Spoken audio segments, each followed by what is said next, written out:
This is War Room Moments, the show that takes you around the world to share interviews with some of the most successful and most relevant people on the planet, hear their stories, and get the most important business lessons they have learned on their road to success, and get exclusive advice on how to implement their success into your life and business. War Room Moments is brought to you by the Strategic Advisor Board. Here's your host, Jason Miller. Hey, welcome to the War Room today. Chuck, thank you for coming on the War Room today. Appreciate having you here today with us. I'm really happy to be here today, Jason. Thanks for inviting me. Yeah, awesome. Well, hey, I always love to start the show off with a small introduction. I hate introducing people because I'm not very good at it. So, and I admit it that I'm not. So the first like they say, the first thing to solving a problem is admitting it to yourself that you have a problem, right? So what I like to do is let you introduce yourself briefly and what your superpower is. So, our audience knows that right up front. Great. So, all right, sure. Me, what can I say about me? I'm a founder and CEO of a company called MCG Partners, which I founded 16 years ago.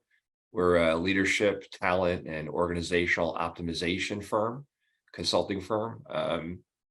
I've been in consulting most of my career and done everything from strategy to change management, and then have been in the leadership and talent and organizational effectiveness space for the last 25 plus years. So it's a little about me. Yeah, cool. Well, a lot of knowledge there for sure that comes with, I bet you there was a lot of arrows on that in that time, right? A few arrows, a few, my forehead's a little sore from all the walls I've ran into in my career. Yeah, I bet warheads on foreheads, right? Oh, well, that's awesome. Well, to kind of kick off your journey, because your journey is where I want people to grab a lot of the lessons from.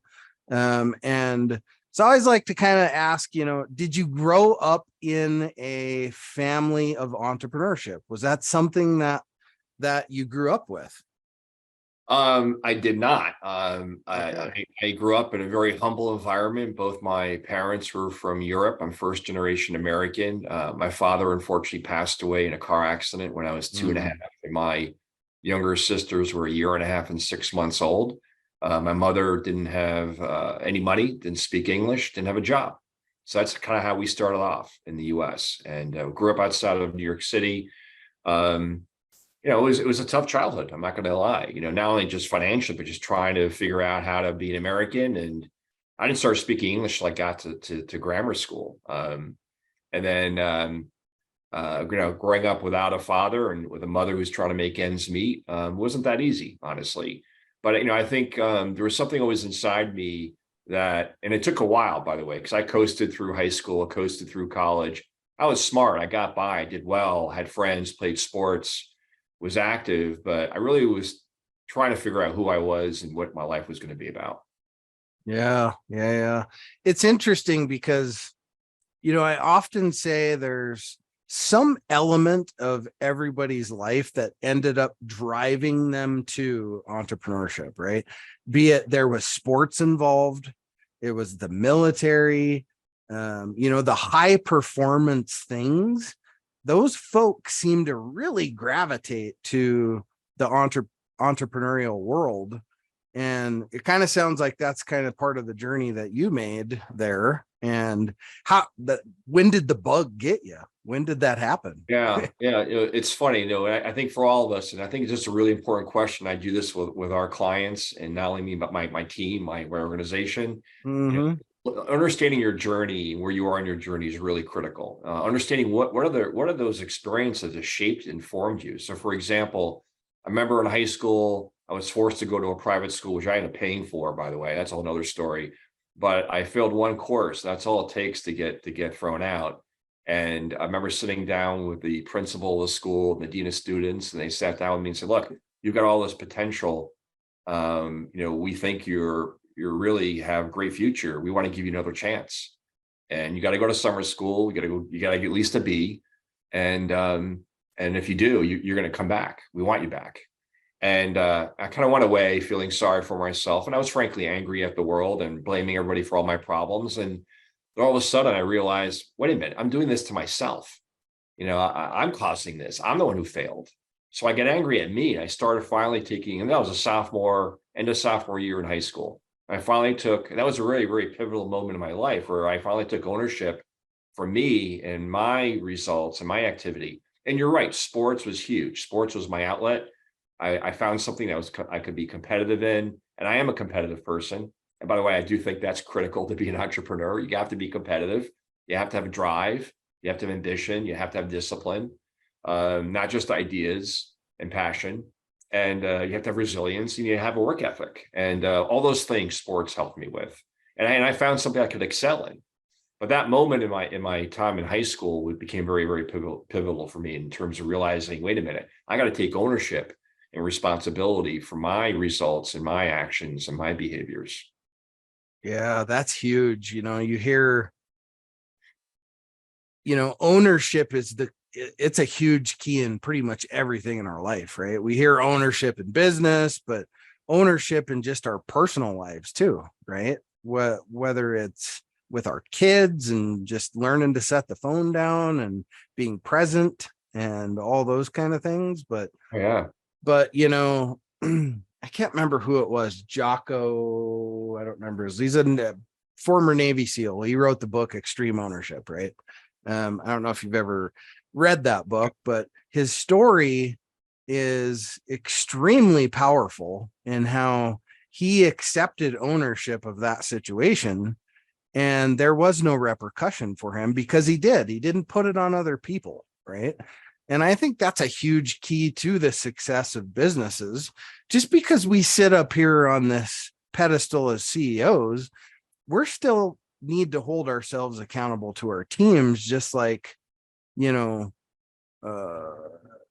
we should be held accountable to them and vice versa, right? Absolutely. So absolutely. that's a huge part. And I don't mean that in a woo-woo way, or a mamby-pamby way. I'm just saying that, we all need somebody sometimes to take a baseball bat to our forehead too, right? So well, we have to be receptive just because we've got the title of CEO. And I was a CEO of a global firm before I started this firm.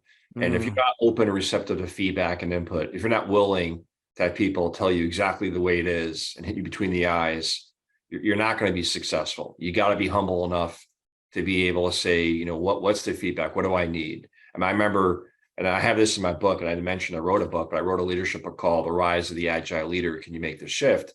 And one of the things I talk about in the book is having this feedback mechanism through a 360 assessment, a written assessment where people gave me feedback. And I was running a global practice. This is before I became the global CEO. And it was some really tough stuff. And of course, my first reaction was, hey, screw all these people, because look at all my great results. And which I did. I had the largest, most profitable, most successful practice in the company.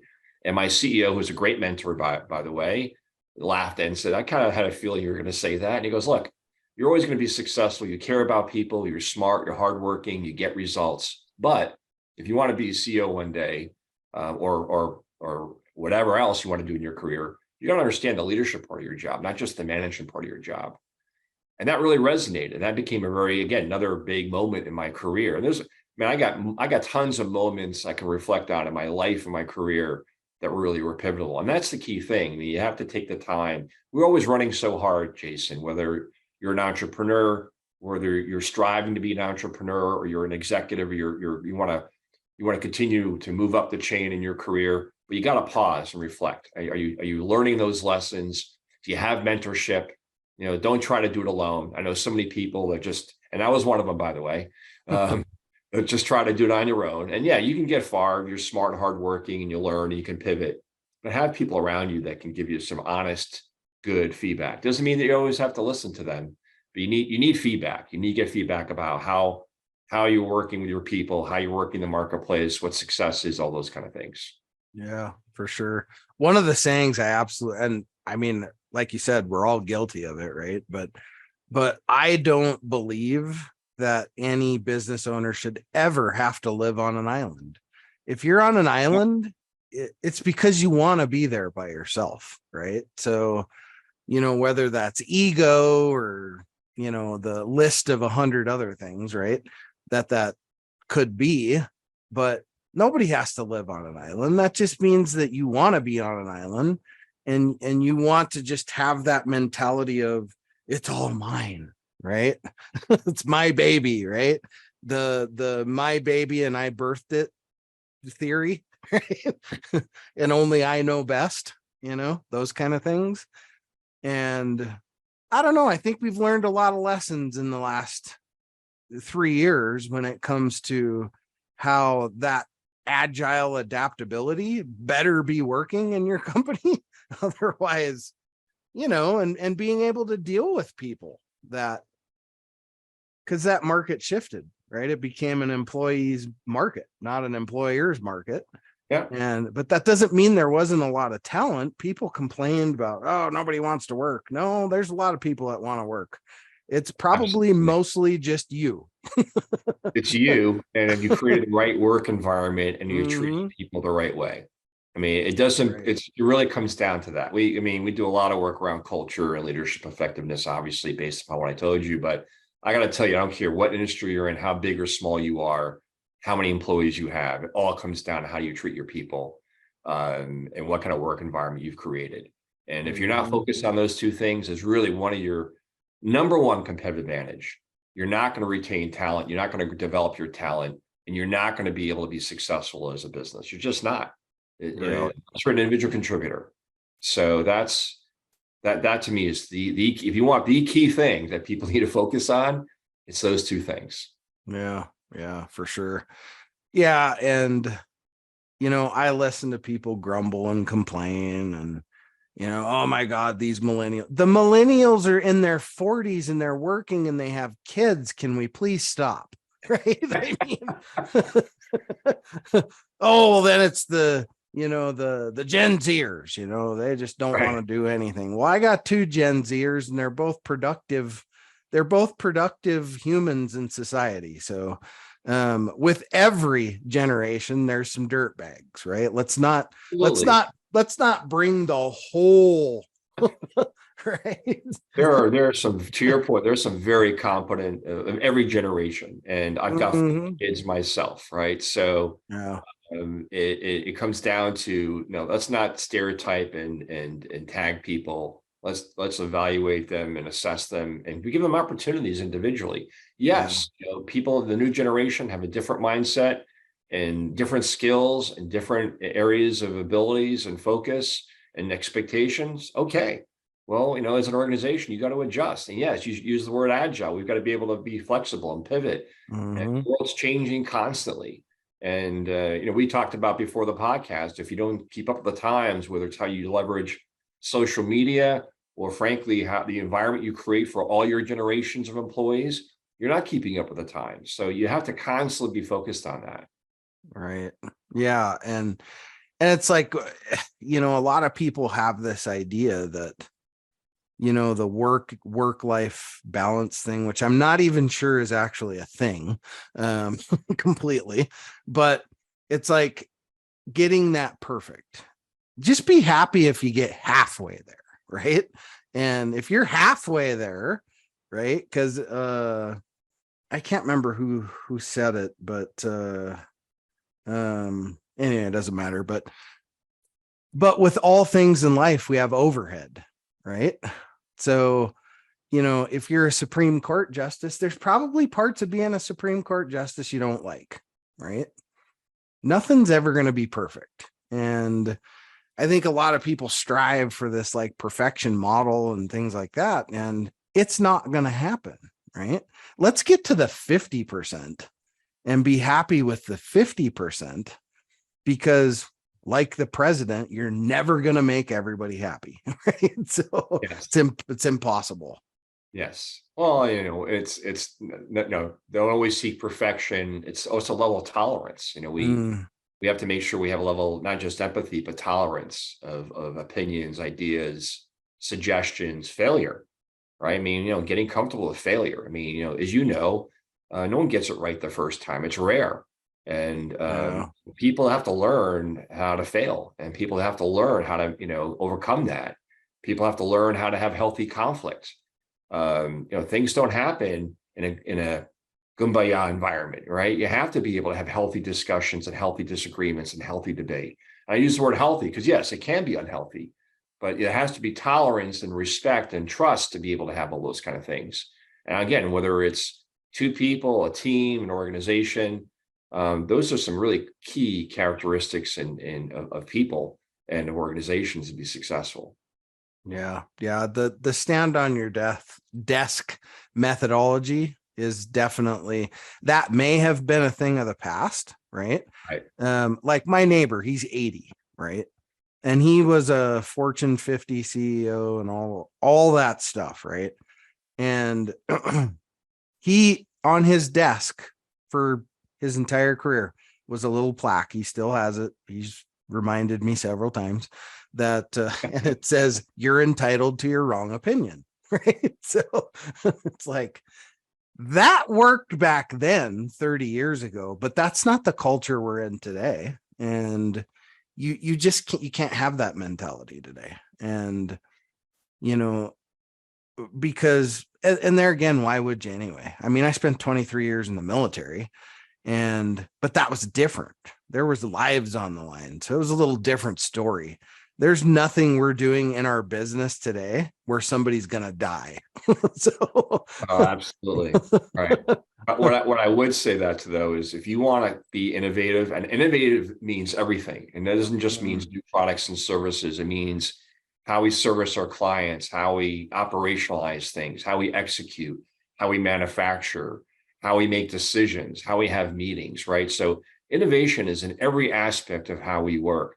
But to have really great innovation, you have to challenge the status quo. You have to be able to say why or why not.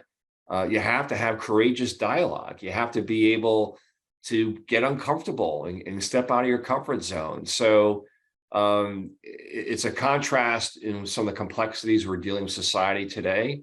But I don't care what your business is, what your industry is, you have to have innovation to be able to survive and be successful and to continue to grow and evolve. And those characteristics to me are critical. And you have to create an environment where people feel comfortable that they can do that. Yeah, for sure. I always, you hear people say a lot of times, well, you got to live out on the leading edge. Well, there's a step farther, and that's the bleeding edge. and the bleeding edge is where innovation happens, in my opinion. No. Now, you don't want to live there, but you got to visit it often. That's kind of my philosophy behind it. Otherwise, you're not staying up with the times and you're not innovating. And like you said, innovation isn't just products and services, it's people, and that's also empowering people to, or otherwise, why the hell did you hire them? Right. So what's the point if you can't empower people to do things and you're always stepping in there all the time and stepping on people? Well, then just fire everybody and do it yourself. Right. Right. So I don't know. I've seen it in a lot of the companies we consult in, and I wouldn't, it's not everywhere, obviously, but it is in the, the younger founders are a lot calmer, right? Like the younger founders that I do Boulder Startup here every year. Right. And most of those founders are, everybody wants to be the next Elon Musk in tech, right? So, but most of them are between, I would say 25, 26 and 30. And they're very calm. To like get a rise out of them is almost impossible, right? So, because I've been doing this thing for 5 years, and it's like, I'm going to get a rise out of one of these guys eventually, right? But they're just a lot calmer. And I guess that's a, individual thing, but But that's one thing I've learned about the younger founders is they seem to have a little better grasp on, not getting so excitable and riled up like maybe I would back then when I was starting, right? A lot of things were emergencies, and they really weren't emergencies. They weren't a crisis. But we looked at them that way. They don't seem to see things from that viewpoint as much, which I think is a great thing. Yeah, I do. It's interesting. I don't disagree with some of that characteristic. It's not completely everyone that's a new or young entrepreneur today, but they grew up in a different world, just like our generations grew up in, and different generations have. So I'm sure they get a rise. They mask it pretty well. They're probably not going to wear their emotions on their sleeve like you and I do, Jason, or at least we used to. I know as I've gotten older, I've definitely mellowed out over the years. My kids remind me on a constant basis, by the way. I wish I had some of those qualities when I was younger. I would have avoided a lot of headbutting. And headache. Right, for sure. Well, it's interesting your background and where you come from and how you grew up in life and so on and so forth, how that's gotten you here. And if you were listening carefully to this conversation, you should have picked up a lot of key things in there from Chuck that can really help you miss a lot of those arrows. But for our hard heads in the audience that didn't catch it, let's frame out just a few things, Chuck, that you think are really, really important messages to throw across today, in today's time, to the audience. Yeah, I would say a couple of things. I mean, and there's a debate about how much passion that you have for something is how important that is. I still think it's important. There are a lot of people, especially business school professors out there, that say passion's great, but you have to be really great at something. And I don't disagree with that either. So I think you got to find something that you're really great at, that you just naturally have a talent or affinity towards. Actually, I didn't even answer my superpower in the beginning of our show today, but my superpower, honestly, is assessing and understanding a person or a situation very, very quickly and being able to help address and solve that need or that problem. That's kind of my superpower. And that translates into what I do for a living, by the way. So I think that passion, but also the fact that you're really, really good at something, have the talent and capability, is also really, really critical. And then you've got to be able to really roll up your sleeves, learn, be in that level of determination, that resilience, that grit that we probably all hear about. Spend some time, learn, understand best practices. Don't make the same mistakes that people made before. Really learn the sector you're in, understand your competition, understand the industry, understand what success is. Find people who built businesses before. Don't do it all on your own. Those to me are really some of the critical, capabilities. Yeah, all good ones for sure. And to me, it always goes back to that on an island conversation. I keep hearing that. That's seems to be the buzzword right now, is don't live on an island as a CEO. It's well, if you're on the island, you're on it by yourself, and everything you just talked about directly plugs into that. So, well, I add one more thing to that, which is CEOs, believe it or not, even very successful ones, they get sometimes too internally focused, which ties in. Don't get caught up in the day to day. You got to be externally focused. You got to be talking to customers. You got to be talking to prospects. You got to be going to either conferences or think tank conversations or other CEOs getting together, talking about the industry or the sector of the future. Talk to the marketplace, spend time in the marketplace. That's a huge problem, not just CEOs, but many entrepreneurs, is they get too tunnel vision and they're on an island and they're too internally focused. Yeah, man, that's a hard hitter right there for sure. Because at some point in time, all of us have been guilty of doing that. Yep. And that comes out to hugging the bear because it's yours, right? So sometimes, well, so I hope all of you out there in the audience listening got some really key takeaways from what Chuck talked about there. And much of that is very important to the success of where you're going in your business today. So, Chuck, how do people get in contact with you to, experience the things that you have going on right now? Sure. I appreciate that. Best way to reach me is just email me directly. It's chuck.mollor, MOLLOR at mcgpartners.com. You can always look me up on LinkedIn as well, Chuck Mollor. I also have my own website where I usually promote the book. And we obviously have our own business website, which is mcgpartners.com. Yeah. Well, talk about the book just a little bit. Sure. Let's talk about that book a little bit and where they can find the book too. Yeah, the book's pretty much anywhere online that you would buy a book from. Probably the most common place people buy it would be Amazon. Again, it's called The Rise of the Agile Leader. Can you make the shift? I wrote it to try to address two things, which is what's the future of leadership, which has been here for the last 3 years, by the way. And then also to provide people a very practical roadmap of how to get to the next level. So I don't care where you are in your career, what industry you are in, what level you are. It's about providing you some practical tools and strategies and methodologies how to get to the next level.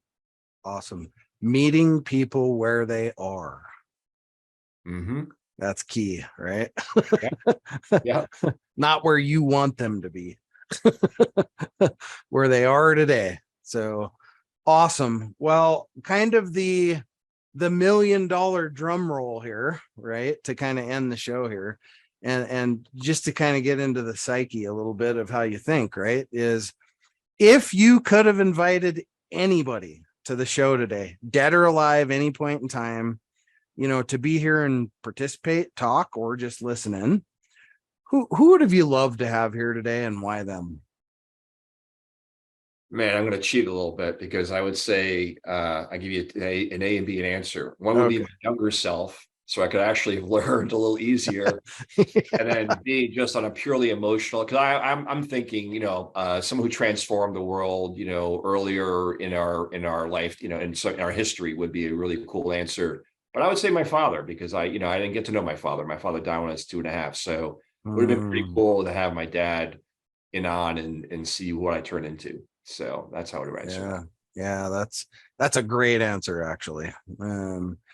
And yeah, it I grew up with my father, so I got to experience all those things, and my family was very entrepreneurial. So my dad was a farmer and my mom owned 2 or 3 businesses in town. So I got that whole entrepreneurial experience of things. Nice. And so I feel very blessed in that way. My parents are both still alive and doing well and thriving. And so, we have to make sure we don't take those things for granted, and, not things just in business, but in our personal life too. That's for sure. So anyway, a lot of lessons got dropped here. A lot of gold nuggets got dropped on this podcast today. I hope you all caught them. If you only caught one, hit rewind and listen again, because there's a whole bunch of them there. Go grab a copy of the book. I assure you I will, just because I'm curious and want to read the book. I love to read books and write them, obviously, but I love good books, and the title sounds really intriguing. So thank you, Chuck, for being on the War Room today. Really appreciate you taking the time. We all have the same 168 every week. And thanks for, taking 40 out of your day to be here with me to share your valuable tools and tips. Yeah, great conversation, Jason. Thanks for having me on board, and hopefully your audience will get something out of today. Absolutely. Cheers. Thanks for listening to War Room Moments with your host, Jason Miller. Please leave your feedback and visit strategicadvisorboard.com to get the latest and greatest business advisement on the planet. Follow us on social media for updates, and we'll see you on the next episode.